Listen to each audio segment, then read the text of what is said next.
Hello दोस्तों, आज हम आपके सामने बताने जा रहे हैं एक नई वैकेंसी के बारे में। जी हाँ दोस्तों, हम बात कर रहे हैं उत्तर प्रदेश अधीनस्थ सेवा चयन आयोग लखनऊ द्वारा प्रकाशित विज्ञापन संख्या 2/2025 के बारे में बात कर रहे हैं, जिसकी प्रकाशन की तिथि है 16 दिसंबर 2025। फॉर्म आवेदन की तिथि है 29/12/2025 से शुरू हो जाएगा। 28/1/2026 तक इसकी लास्ट डेट रहेगी और शुल्क समायोजन की लास्ट तिथि है 4 फरवरी 2026 तक। लेखपाल मुख्य परीक्षा हेतु केवल वही अभ्यर्थी ऑनलाइन आवेदन कर सकते हैं जो विज्ञापित पद हेतु वांछित अनिवार्य अर्हता रखते हैं, जिन्होंने पीईटी 2025 में सम्मिलित हुए हैं और उन्होंने आयोग द्वारा आरंभिक अर्हता परीक्षा 2025 यानी पीईटी 2025 स्कोर कार्ड निर्गत किया गया है। मुख्य परीक्षा हेतु अभ्यर्थी की शॉर्टलिस्टिंग उनके प्रारंभिक अर्हता परीक्षा 2025 जो पीईटी 2025 है उसके नॉर्मलाइज्ड स्कोर के आधार पर, उसकी मेरिट के आधार पर की जाएगी और शॉर्टलिस्ट किए गए अभ्यर्थियों के लिए जो कि मुख्य परीक्षा में प्रतिभाग करने का अवसर जिन्हें प्रदान किया जाएगा, उनको पीईटी 2025 के एब्सोल्यूट स्कोर एवं नॉर्मलाइज्ड स्कोर में 0 या उससे कम नकारात्मक अंक प्राप्त करने वाले अभ्यर्थियों को इसमें शॉर्टलिस्ट नहीं किया जाएगा। केवल जो पॉजिटिव अंक लाए हैं उन्हीं को इसमें शॉर्टलिस्ट किया जाएगा। तो दोस्तों, अगर आपने पीईटी 2025 में अप्लाई किया था और आपका स्कोर कार्ड मिल चुका है और उसमें आपको मेरिट पे हैं, तो आप इसके लिए अपने उस स्कोर कार्ड से मदद से इसकी वेबसाइट में जाके डेट शुरू होने के बाद मतलब 29 दिसंबर के बाद आप अप्लाई कर सकते हैं। ऑनलाइन आवेदन करने वाले अभ्यर्थियों के लिए कुछ सूचनाएं हैं जो इस विज्ञापन के अंतर्गत आवेदन करने वाली ऑनलाइन आवेदन प्रणाली का ही यूज किया जाएगा। मतलब कोई भी ऑफलाइन आवेदन इसके लिए स्वीकार नहीं किया जाएगा। ये आयोग की वेबसाइट दी गई है upsssc.gov.in। इसमें आप जाके अप्लाई कर सकते हैं। अप्लाई करने के लिए सबसे पहले अभ्यर्थी को ये वेबसाइट में लॉगिन करना होगा। उसमें लाइव एडवर्टीजमेंट सेक्शन में जाके संबंधित विज्ञापन अगर उसमें शो करेगा जिस दिन से डेट शुरू हो जाएगी अप्लाई की, उसमें आपको क्लिक करना है। फिर वहाँ पर आपको जाके दिए गए दिशा निर्देशों के अनुसार आपको उसको अप्लाई करना है। आवेदन की अंतिम तिथि पहले बता चुके हैं 28 जनवरी 2026 तक है और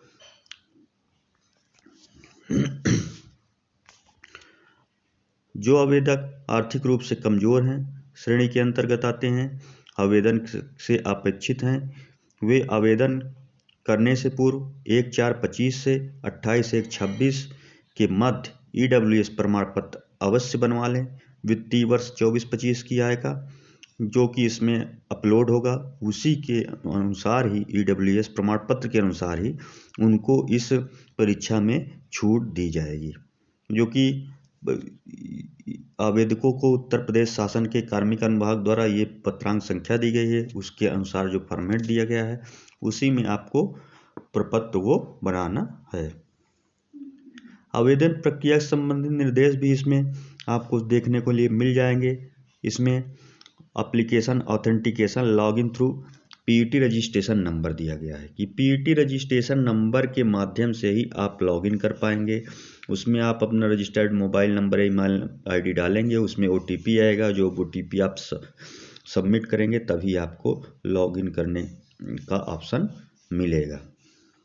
फोटो और हस्ताक्षर एक भाग में अभ्यर्थी द्वारा पीईटी 2025 में अपलोड किए गए फोटो और हस्ताक्षर आप जैसे रजिस्ट्रेशन नंबर डालेंगे, लॉगिन करेंगे, स्वतः प्रदर्शित होते रहेंगे, जिसमें आपका संशोधन कोई भी संशोधन नहीं किया जा सकता है। आपको फोटो हस्ताक्षर व्यू करने के पश्चात उसे कंटिन्यू करना पड़ेगा। फिर अन्य विवरण का ऑप्शन खुल के आएगा जिसमें अदर डिटेल्स रहेंगी, जो भी अर्हता से संबंधित होंगी उनको आपको कंप्लीट करना होगा। स्थायी और अस्थायी पत्राचार का पता आपको डालना होगा।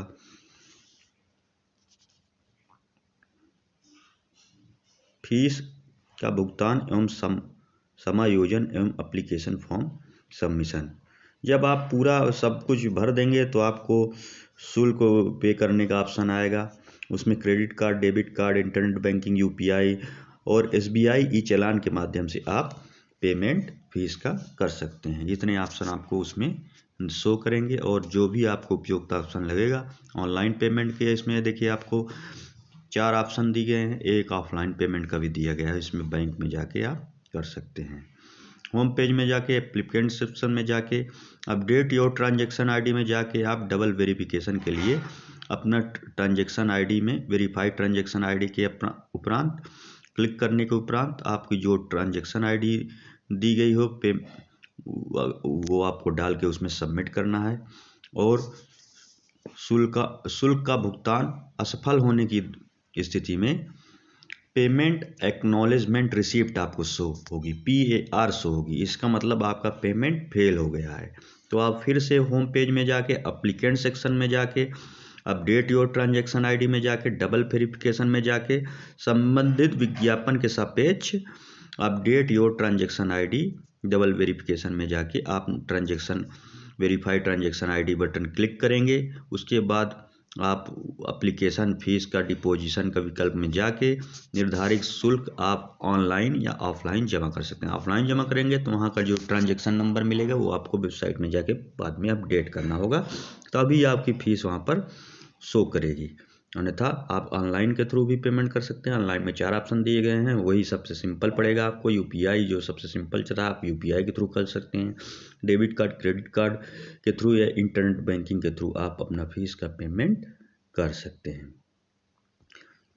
तो ई चालान वाला ऑप्शन केवल एसबीआई बैंक के लिए है। आप डाउनलोड करके एसबीआई शाखा में जाके आप वहाँ से आप पेमेंट कर दीजिए। वो चालान का नंबर वहाँ पर एप्लीकेंट सेक्शन में जाके आप सबमिट कर दीजिए, आपका पेमेंट का डिटेल वहाँ अपडेट हो जाएगी।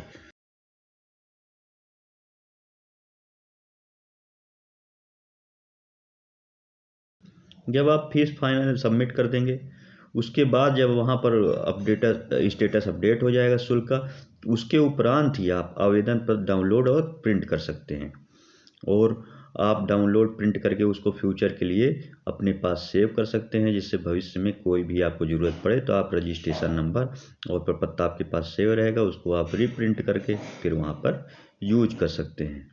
इसमें देखिए आवेदन शुल्क आपको दी गई अनारक्षित के लिए आवेदन शुल्क नील है। ऑनलाइन प्रक्रिया शुल्क 25 रुपये है। अन्य पिछड़ा वर्ग के लिए 25 रुपये है। अनुसूचित जाति के लिए 25 रुपये है। अनुसूचित जनजाति के लिए भी 25 रुपये है। मतलब टोटल फीस आपकी 25 रुपये ही आएगी, क्योंकि आवेदन शुल्क नील है और ऑनलाइन प्रक्रिया शुल्क 25 रुपये है।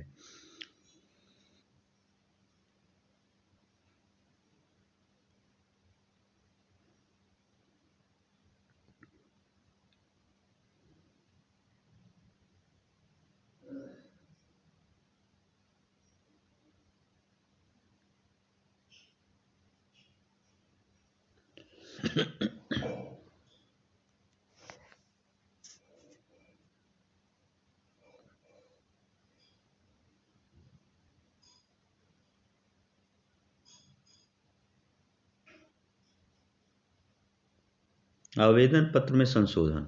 अभ्यर्थी का आवेदन अंतिम रूप से सबमिट होने के उपरांत ही वे अपने आवेदन पत्र में संशोधन कर सकते हैं। आवेदन पत्र में संशोधन अभ्यर्थी आयोग की वेबसाइट में जाके एप्लीकेंट सेक्शन में जाके डैशबोर्ड में जाके PET 2025 के रजिस्ट्रेशन नंबर के माध्यम से लॉगिन करने के उपरांत मॉडिफाई एप्लीकेशन में क्लिक करने के बाद ईमेल या मोबाइल पर जो OTP आएगा उसके माध्यम से आप संशोधन कर सकते हैं।